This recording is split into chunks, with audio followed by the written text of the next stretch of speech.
Hello, everybody.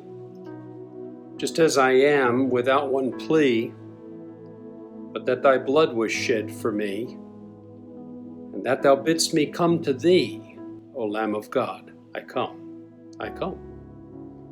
Just as I am, and waiting not to rid my soul of one dark blot, to thee whose blood can cleanse each spot, O Lamb of God, I come, I come. I would guess that most people who've hung around church over the last decades know this great song. This was written by a woman by the name of Charlotte Elliott, who lived 1789 to 1891. What I had forgotten was the backstory of the writing of this song. Apparently, the story is that at the age of 32, Charlotte Elliott was stricken with a serious illness that made her a semi-invalid for the rest of her life. As a result, she struggled with feelings of uselessness and depression. In fact, so serious were her emotional feelings that she had doubts as to whether or not she really was a Christian. She once spent time with a pastor who was traveling through Switzerland and shared these reservations that she had. And she sensed that she had to clean up her life first before she came to the Lord. This wise pastor said, "No, come just as you are."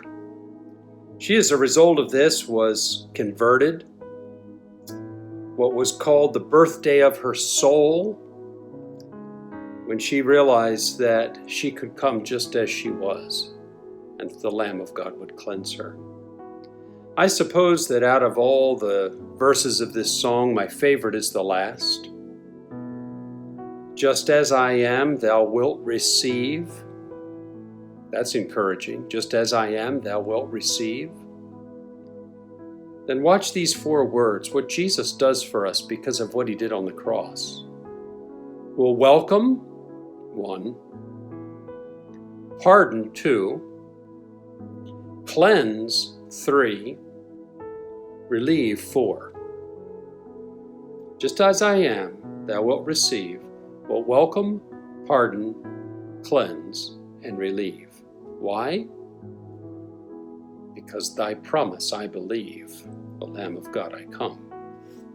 Now, the reason that in this moment of hope I'm sharing this song with you is because this is what I shared just last night at our corporate prayer meeting. Because I wanted to encourage the people who pray, whether they pray in person with us or whether they pray by Zooming into our time together.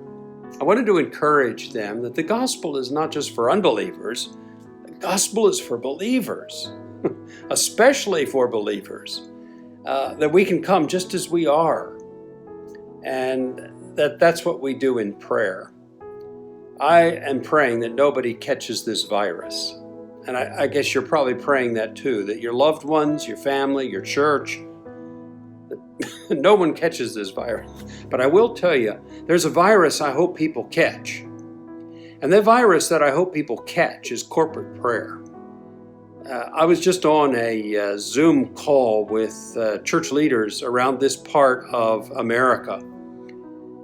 We were saying the very same thing together, churches from here all the way up to Richmond, Virginia.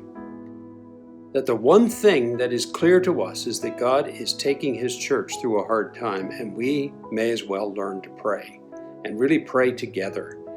And so I hope you catch the virus for corporate prayer.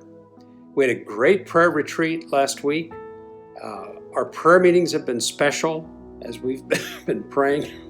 And so when you get that invitation from the office to hook up by Zoom, I want to encourage you to hook up and pray with us. You can stay in the safety of your home and not catch COVID virus, but let's catch the corporate prayer virus. And I don't know what I'll read next week. Last week I read Just As I Am. I'll have something for everybody this Wednesday night, but I promise you it'll be worthwhile.